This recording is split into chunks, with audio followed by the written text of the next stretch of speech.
Good afternoon, everyone, and welcome to Stock Market Today for Monday, June 9th. It's Alissa Coram here. And we saw the Nasdaq making its way ever so closer to that key 20,000 level in the stock market today. We'll break down the action that you need to know in today's session. Joining me is my colleague, Ken Shreve. Ken, it's always great to see you. What are we going to be chatting about today?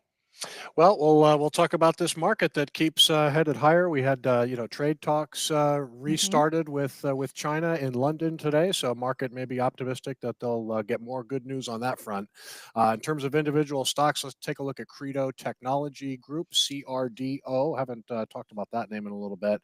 I wanted to revisit Uber (UBER), which is back in rally mode, and finally in the restaurant group Texas Roadhouse (TXRH). Sounds like a plan. We'll get to those stocks, but first, let's take a closer look at the major indexes. The Nasdaq today up 0.3%. Meanwhile, the S&P 500 up 0.1% on the day, closing above 6,000 once again. Meanwhile, the Dow eased down about or roughly flat, it looks like, maybe down a point by the close here. You can take a look at the DIA ETF. You can see a flat finish there. And leading the day, the Russell 2000 small caps after a day of strength on Friday, outperforming again here today, up about 0.7%, headed into the final stretch. So the NASDAQ making more progress after we saw that downside reversal on Thursday of last week. I do want to note, so that high from the downside reversal, because we love getting technical here, Ken, that high was around 19,610. We closed at 19,591. So not quite above that downside reversal high, but we did now have 2 days in a row where we reversed off of that weakness. Yeah. So, I mean, Nasdaq is still acting very well, like the other major stock indexes at this point. Nasdaq is clearly the leader. We've been, talking about an index that's been under some nice accumulation since that follow-through day all the way back on April 22nd. So, really seeing picture-perfect price action. The scope of the gains in recent weeks. We could come down to that 21-day line, and it would really look like a fairly normal pullback. There's obviously wouldn't be fun to watch a pullback like that, but you've got some pretty clear support levels for the Nasdaq, and S&P 500 looks almost as good as the Nasdaq Composite here. Really kind of in the same technical picture. Nasdaq's not dealing with any round numbers. The S&P 500 is. You can see with kind of battling at that 6,000 level. Closed a little bit off highs here by the close, but overall, I think a decent start to the week. Yeah, absolutely. So while, we talk about round numbers, 6,000, 20,000, what would you say, Ken, is the significance of these round numbers?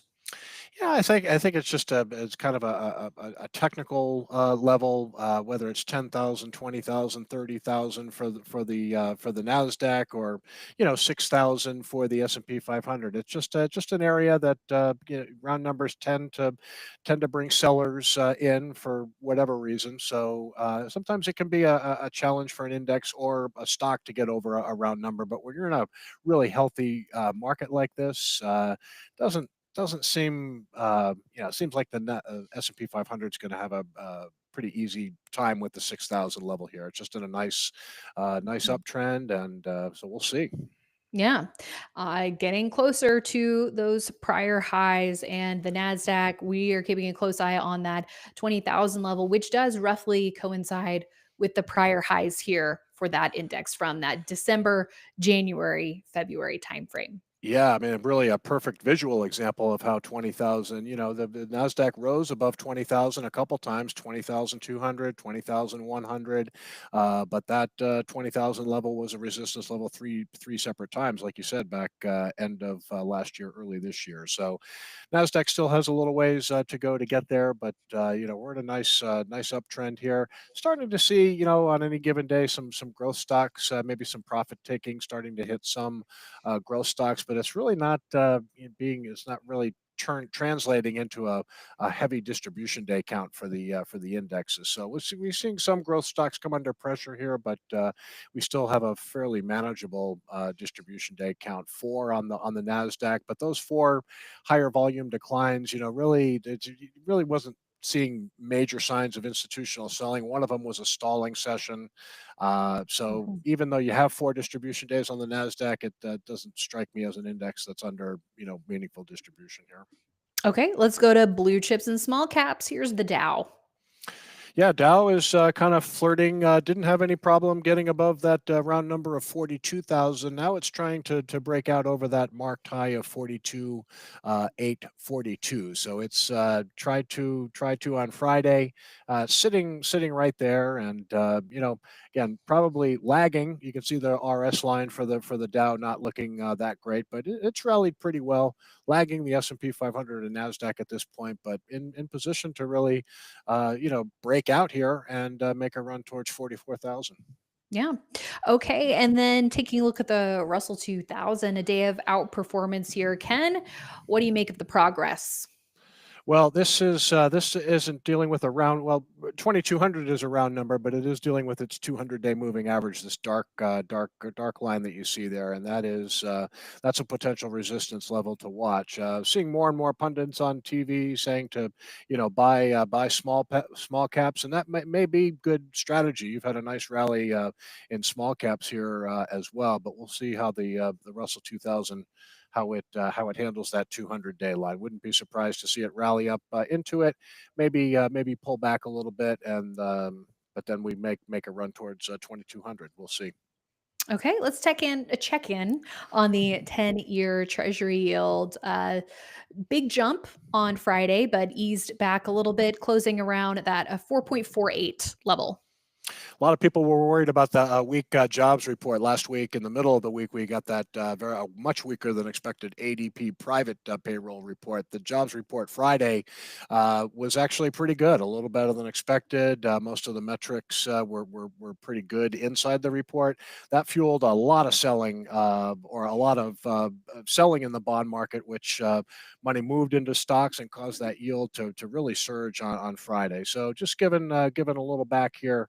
10-year yield is range bound here, pretty much between that 50-day moving average and that recent high of 4.63. So have a Fed meeting coming up. The Fed is not expected to do anything, but we'll probably get a couple of rate cuts before the end of the year. Not at the June meeting though. It's not looking like. Okay. Well, we want to highlight a couple of ETFs. First, the uranium theme that was definitely a standout in today's market. Here's a look at the URA ETF, up 4.6%. So we know that uranium and nuclear power definitely of interest in this market. And URA, I believe, does have a pretty sizable position in CCJ, minor Cameco, which surged not all too long ago on news out of the administration looking at this area, and surging again almost 11% today, Ken. So uranium back in focus here. Yeah, President Trump not that long ago said that they're going to undo a lot of these regulations, and they really want to make your uranium companies, nuclear companies easier to operate by lessening restrictions. So, it's interesting. This is uranium. It's probably not a bad idea to have some exposure here when you're looking at individual stocks in the group. There's a lot of speculative names, a lot of really small speculative names. CCJ is not. This is they're a uranium miner, probably the class in the nuclear area. So if you're looking at some of the nuclear stocks, whether it's a new scale, and new scale is I'm trying to remember the ticker NUS or SMR. Yeah, SMR. SMR. So you see, you got some more speculative names that are working well in this group, and at least New Scale is still losing money, but you do have some revenue growth here. They only did 13 million in their latest year, so I think if you're gonna partake in the nuclear, probably best to do it with some ETFs. It's just some individual names in this group are super speculative, but money is clearly flowing into nuclear. So URA looks like a good way to play nuclear. Look at the weekly chart here. You can see this is just now breaking out of a big long base here. Several up weeks in a row, so maybe you want to wait for a little pullback here. But I think this is an interesting area of the market that our own, Scott St. Clair has been talking a lot about on IBD Live. So, several up weeks in a row here. Maybe just get a pullback for a more palatable entry. Yeah.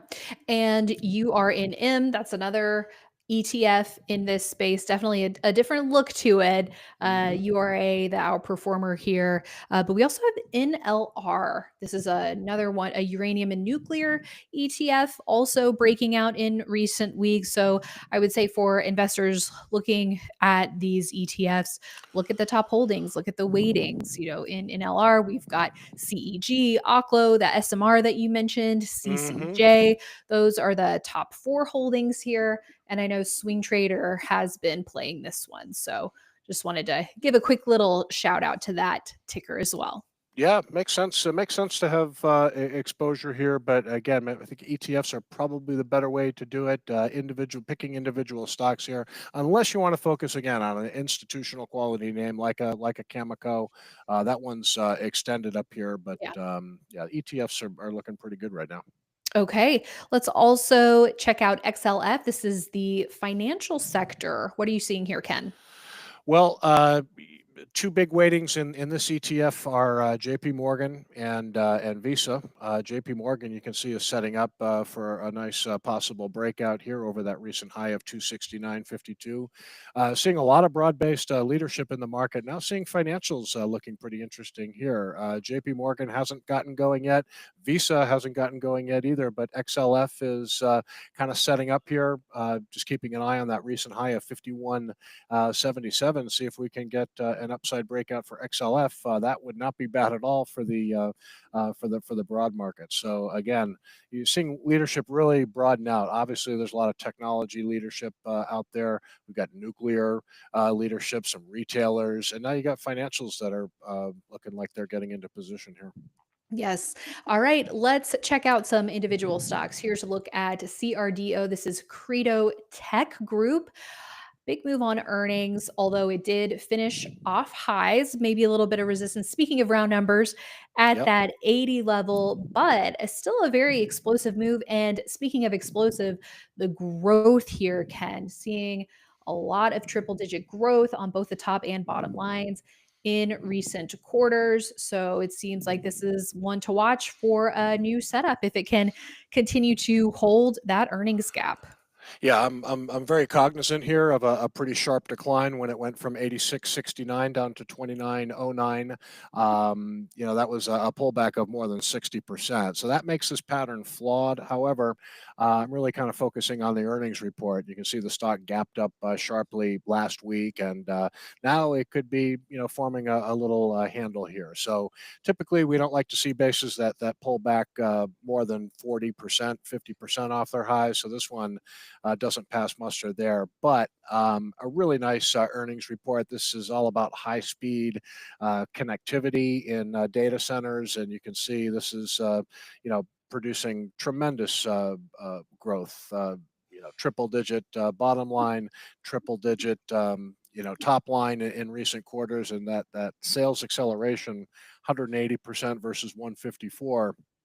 Not surprising to see the stock gap up here. So I'm going to look past a very steep correction on the left-hand side, but I'm going to kind of focus on a handle that's forming here and keep this one on breakout watch, just because it is a compelling story in AI and data center. We'll see if it can break out with conviction over the 80 level here.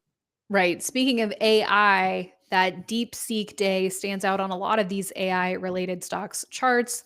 And then, of course, we had a terrible market in March and April in particular that hurt a lot of these even more.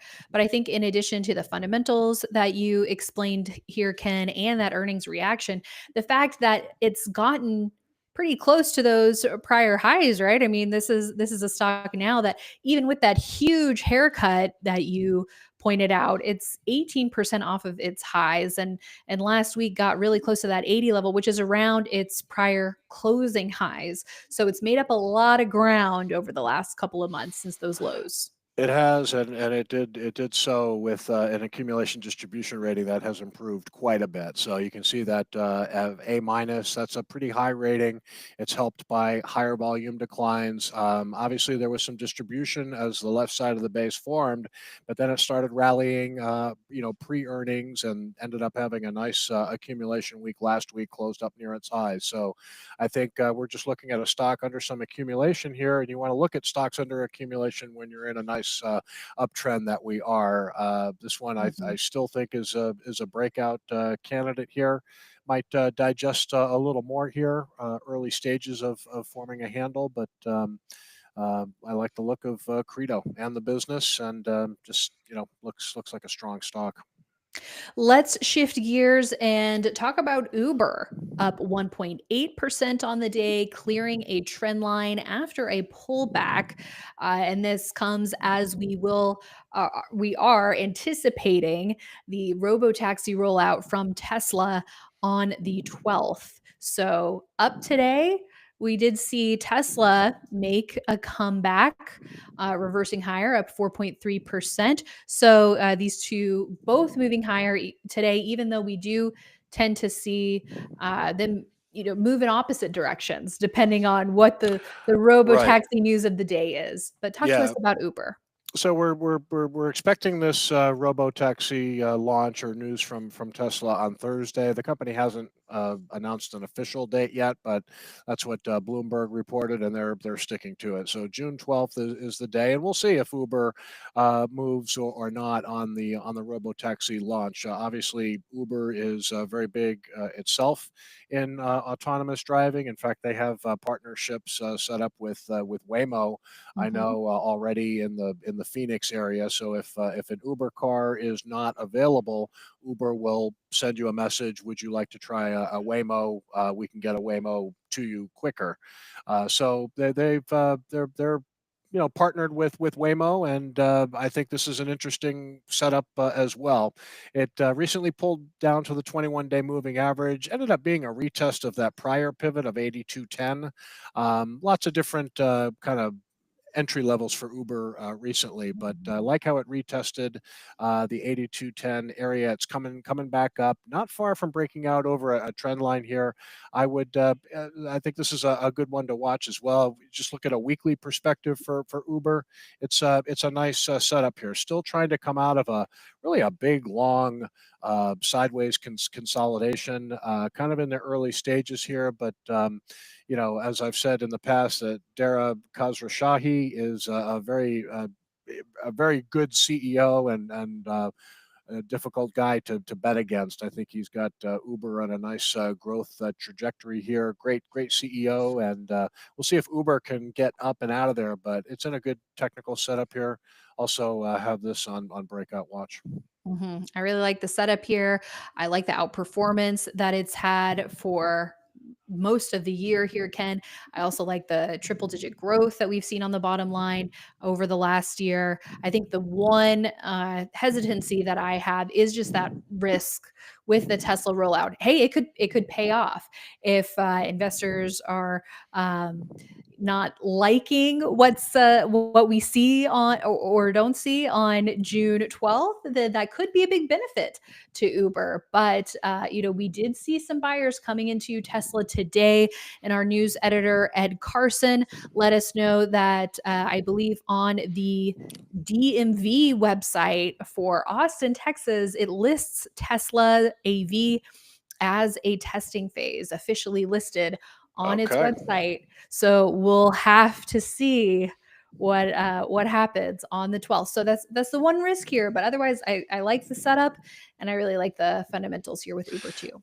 Yeah, and I think there's room for Tesla, there's room for Uber, there's room for Mhm. Waymo. Driverless cars are, yeah, it's hard to believe that they're ubiquitous in LA. It's improved. It's approved in the city, and we see the Waymo cars all over the place. And I've ridden in one several Yeah. times. Very very safe, and but it's going to be a big market, and I think Tesla can do well, Uber can do well. Obviously, Waymo is first to market, but there's room for more than one player here for sure.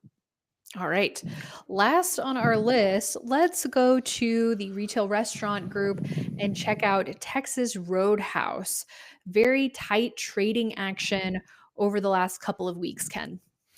Yeah, to me, this is paving the way for a possible breakout. I mean, if you want to, your focus is on cup with handle patterns. This is a pretty good looking cup with handle pattern. Once again, that handle forming right under that round number of 2000. The weekly chart showing some real tight closes here. That's really what you want to see when a handle forms. It's sort of just on the. But we go back to the daily chart and just see a little downdraft. Sellers getting shaken out. Look, notice the shakeout is happening after the company reported earnings and had several up days in strong volume. So stock that's in an accumulation phase runs up to 200, and now it's just kind of drifting lower in light volume. It's a picture perfect classic handle action, and I think this is another one that has a good chance of moving here with the market, being as healthy as it is. The restaurant group overall has been a mixed bag, but the group ranks 23 out of 197. So that tells you there's still some strong price performers in there. So Texas Roadhouse is looking interesting here. Yep. And we'll keep an eye on that 200 price level as that breakout area to watch. Yes, indeed. All right. Well, Ken, thank you so much as always for adding your perspective today. We appreciate it. My pleasure as always. And thanks everyone for tuning in. A couple of highlights this week. We do have our Swing Trader status update monthly show coming up tomorrow live at 5 p.m. Eastern on YouTube with Mike Webster and Justin Nielsen. They'll be talking about the market action from a swing trading perspective, as well as some recent trades that the Swing Trader team made and lessons learned. Coming up Wednesday, we not only have our weekly Investing with IBD podcast, but we also have a webinar with our very own Ken Shreve and David Saito Chung. They are in the thick of leaderboard free access week. So, looking forward to hearing their take on themes to be watching in the market, how to find leading stocks. So, you can check out investors.com for all the details on that webinar and to sign up. That is it for today, everyone. We'll see you right back here tomorrow.